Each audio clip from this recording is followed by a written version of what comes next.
All right, what we got up next, bro? Yeah. As we kind of look into the sports world a little bit, there was one of those milestone moments that took place. So Lindsey Harding, some folks, probably some of our more hardcore listeners will know the name Lindsey Harding. So Lindsey Harding was a head coach in the G League, and actually did really well in the G League with all men. Okay, right? Now she is now a part of JJ Redick, as we know, just took the head coaching job for the Lakers. So he selected her to be a part of his staff. So she was a head coach. She was a head coach in the G League for the Sacramento franchise. Right. So she's got some pedigree. Coaching all men. Right. Okay. Even going back before that, she was a baller, really good ball player in college. She played at Duke. Coincidentally, at the same time that JJ Redick was there, so their relationship in terms of knowing each other goes back to college days. She played in the WNBA, was a good player. Subsequent to that, she was a coach and then coached in the G League. So she's got experience coaching men. JJ added her to his staff. He's got some other notable names on there, people that we may know. You know, McMillan's on there, Scott Brooks are on there. They both played in the league. But then Harding's on this team, on his staff. So this is a big deal, one, because it's the Lakers, right? One of the most decorated, most famous franchises in the NBA. So I think from that standpoint, it brings about more attention. Listen, Becky Harmon was on the Spurs, but the Spurs are not the Lakers, right? So I think this is a bigger deal just because of that, right? And so when you get those iconic brands, when they do it, I think it sends a signal that it's okay for others to do it, which then had me thinking. I was like, and I wanted to ask you, do you think in short or long-term future that we will see a female head coach of an NBA franchise? Yes. Really? I do. In our lifetime, you're asking? Yeah. Yeah. So we're not that old. Well, and I was going to qualify that because like sidebar, you think you're going to live to 200? Well, I'm going to live to 111, not 200, 111. Okay. Yes. So we'll so I got more time ahead of me. You got more time. So when we say in our lifetime, right? Okay. So let me break this down a bit. Do you see it happening in the next 2 years, up or down, more or less? I don't see it happening in the next 2 years. Next 5 years, more or less. More in the next 5 years, yeah. More? You see it happening within? Probably between 5 and 7 years. I see it happening. Really, you see? Yeah, okay. I definitely do. Expound. Yeah, because there's been so much advancements for women, and like you just said as well, she was a head coach in the G League. You're saying, right? Coaching men, and clearly, if JJ brought her on, with the Lakers, he's not an idiot.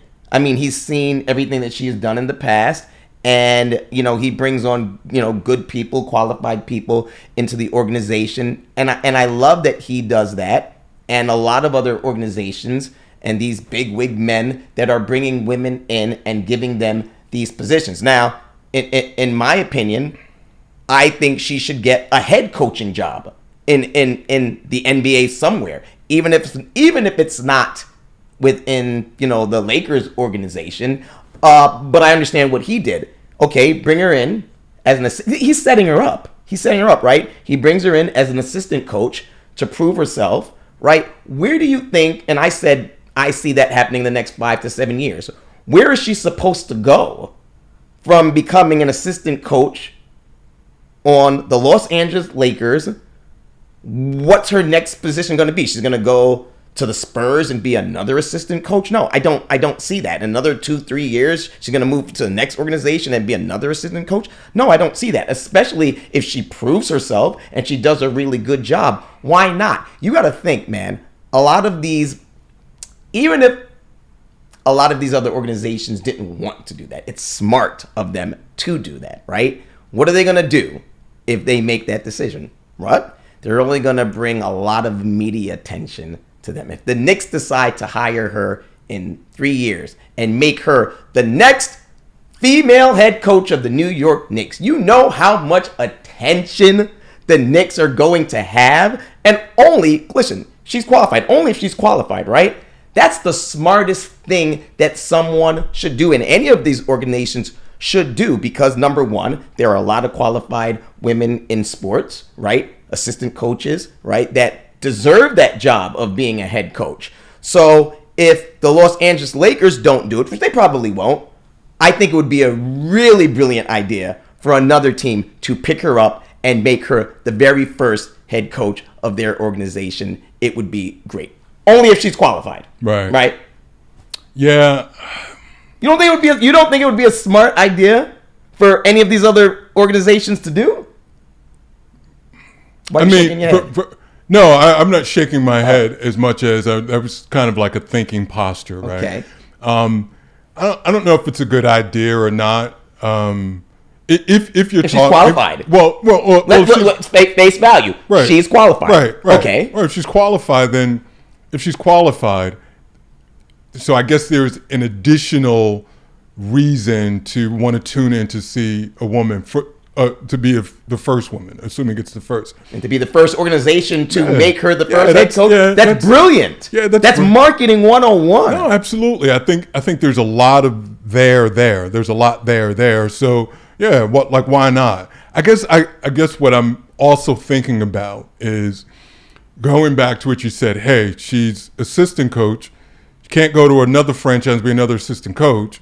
Can't go to. But meanwhile, that is the life for tons of men, right? Mm-hmm. You brought in JJ. People were up in arms about that, right? No coaching experience outside of coaching his daughters, right? Like little kids. Where you had Sam Cassell, who's been a coach. He's on the Celtics, so he's got a ring. Yeah. Remember Patrick Ewing, after he played, he was an assistant coach for 15 years. He couldn't get a job as a head coach. Okay. So the ranks are filled with individuals who want their opportunity. And so I think there's an undertone of when you see JJ Redick. Remember there was Steve Nash went to Brooklyn and he had a squad. It didn't work out. They got his ass out of there. But he had a squad, right? But they never played together, so you can't blame the guy. Right. But my point is, at the time, I think a number of coaches, black coaches in particular, who were toiling down either in the G League or as scouts or assistant coaches who have not gotten the opportunity, and then franchises will go ahead and grab someone who's had no experience whatsoever, who just so happened to have a different racial background, right? Now, I can't imagine them not scoffing, meaning these coaches scoffing at the idea, now we've got to get behind the line of women. Like, when will I ever get my chance? I'm not saying it's right or wrong, what have you. These are franchises, and these owners typically do what they want to do. I don't think there's any Rooney Rule like they have in football to give other races and other people opportunities, because race is not an issue in the NBA when it comes to during the coaching ranks. But it is interesting. It's just one of those things where I'm trying to think along the lines what some of these more established assistant coaches who haven't had the opportunity, right? When they now say, as long as, to your point, someone's qualified, they do a good job, and it doesn't feel like, hey, it's the flavor of the month. Well, when you say more established, and you and I was talking about this today on other topics, but as long as you are, when you just said more established, I don't really know what that means, because if you do the job, and if she's doing the job and she is established and she's getting in a position with the Lakers, everybody, the other established players you're talking about, or the other people, the applicants for the job, if they're really qualified, right, and they are the better person for the job, then they'll get the job. Okay, right? So they shouldn't worry about being. Why are you saying they should be worried about being behind her? Well, again, I'm projecting, right? And I could be totally wrong about this. I was just kind of projecting and saying, hey, just playing the what if game, right? What if she does? And what that impact or what that feeling would be, because we hear the best person is going to get the job, right? No. JJ Redick is not the best option by a long shot. Okay, well, then that's just life then. Right. Well, so then that's another conversation. Okay. Right, which I agree with, because I often say, listen, let's just get better at winning the game of life, right? So that I agree with. I agree with you. Yeah. Right. So that all, and so to that extent, that's what I'm thinking, or what I was alluding to is how some of these coaches, right, who have been leapfrogged or not given an opportunity, I can see them throwing their hands up in like frustration, saying, okay, now women, now we got to be behind this and so on. I'm not saying it's wrong or right. We don't care about wrong or right. Just the idea that we're talking about, like, wow, I could see that also not being an issue as well. Well, then you know what? They should put themselves in the shoes of women and what women have been dealing with for years, being passed over for jobs that they should have got because the man got the job. Okay. Well, so like you said, play the game of life, because women have dealt with this for years and years and years, so they're gonna have to deal with it too. Then, but to me, that has no difference or no bearing on an individual who got passed over for an opportunity, right? And then say, well, history shows that tons of women have gotten, like, when you're in your circumstances, you're not thinking about that, and nor should you have to. It shouldn't care. We're talking about somebody that's qualified for the job and didn't get an opportunity. This is big business. If this were about just qualifications, right, solely on that, the people that we talked about would have at least had opportunities, but they haven't. But they haven't received them. So how many times in your life have you been passed over for a job?